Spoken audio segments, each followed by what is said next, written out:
صباح الفل والياسمين، صباح الورد على اغلى واجمل متابعين في الدنيا. ازيكم يا احلى يا اجمل اخوات في الدنيا؟ عاملين ايه؟ يا رب تكونوا بخير. ازيكم يا حبايبنا؟ عاملين ايه؟ يا رب تكونوا بخير.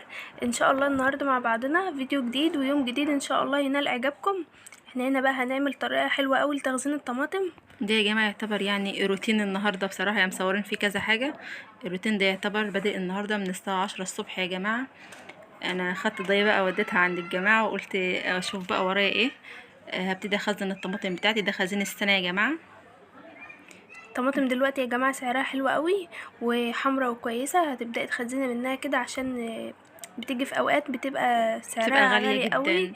وتخزنها صلصه جاهزه كده، يعني لما تبقى عندك اكله سريعه او حاجه تطلعي الصلصه على طول تعملي بيها. احنا على فكرة احنا هنا هنخزنها بطريقتين برضو. إيه، طريقة صلصة وطريقة تانية برضو هنعينها الواحدة بوحدتها كده نية. مش عايزة بس اسبق الاحداث. ماشي يا جماعه، هنا بنغسل الطماطم كويس قوي، لازم نغسلها كويس قوي يا جماعه عشان عشان نبدا تبقى بقى. مرشوشة وكده يا جماعة. دلوقتي بقى نبتدي نقطع بقى قطعة قطعة، ونخلي الحتت صغيرة عشان تتفرم معانا بسرعة. نبدا بقى نغسلها ونقطعها كده وهنفرمها في الخلاط. احسن ما تشتري الصلصة جاهزة.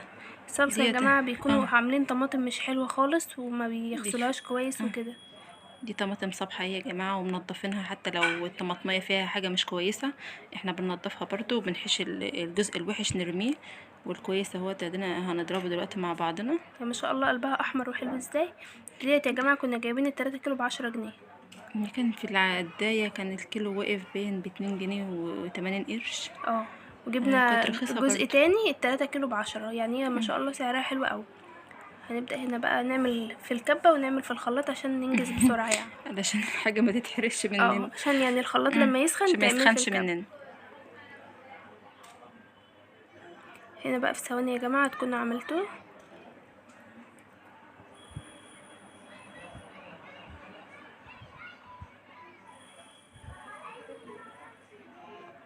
هنبدأ بقى نعمل كل الكمية اللي معانا على حسب بقى الكمية اللي انت عايزة تعمليها وتخزنيها. هنجيب بقى حلة كده، نبتدي بقى نصفي يا جماعة الحلة دي اللي هنحطها على النار. نصفي الطماطم عشان القشر بتاعها مش بيكون كويس في الأكل يا جماعة.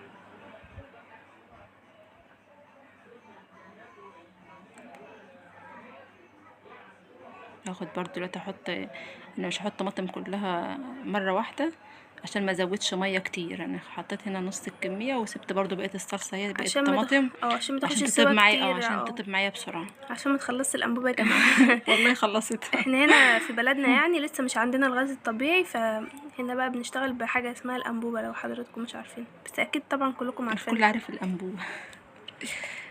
في ناس ادي بقى. بتتابعنا من خارج مصر مش عارفينها.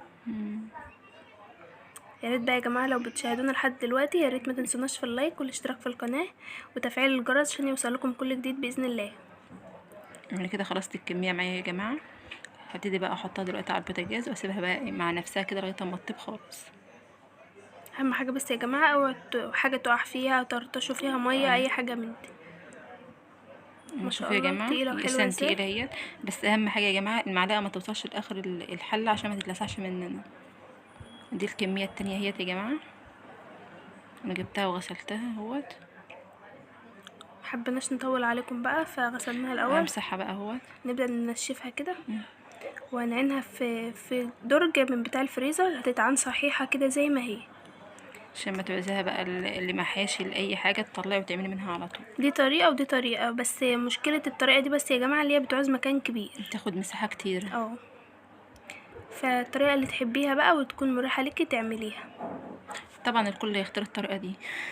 بس دي مريحة. بس مشكلتها بس اللي هي بتاخد مكان كبير في الفريزر فمش بيحبوها علشان كده. على فكرة دي سهلة جدا برضو. انا كنت خزنتها كده قبل كده برضو مرة، واطلعها يا دوبك ساعة ما التلج يحوش بس منها كده تشيل القشرة. اه، وتقوم ضربها في الطماطم ولا تصف ولا اي حاجة، بتبقى جميلة ما شاء الله يعني. كده بقى هنعينها في الفريزر وبألف هنا وشفا يا حبايبي. وهنا بقى يا جماعة انا كنت معلقة على فراخ معاه. قلت حبينا بقى ده جنب ده يا جماعة النهاردة. حبينا ناخد كل يوم معانا كله من اوله، هو يوم الطماطم ده بيكون يوم لوحده. قلت اما الحق اعملها بقى قبل العيد عشان نبدأ ما كده تبص منها حاجة في العيد نحمر وكده. الفرخة كده مع بعضنا بنعمل بطاطس محمرة ونعمل ومكرونة مكرونة. بالصلصة، حاجة كده سهلة وسريعة. وهنا ده الغدا معانا اهوت يا جماعة النهاردة، يا رب ينال اعجابكم. حاجة اتفضلوا معانا يا بسيطة جماعة. كده. وطبعا كنا مشغلين كنا الغسالة مشغلين برضو، الغسالة معانا برضو، بنصبن بننشر. يوم كده كامل مع بعض. يا ريت يا جماعة لو بتتابعونا لغاية دلوقتي ما تنسوناش باللايك والاشتراك في القناة عشان يوصل لكم كل جديد. مع السلامة يا حبايبي، نسيبكم في رعاية الله وحفظه.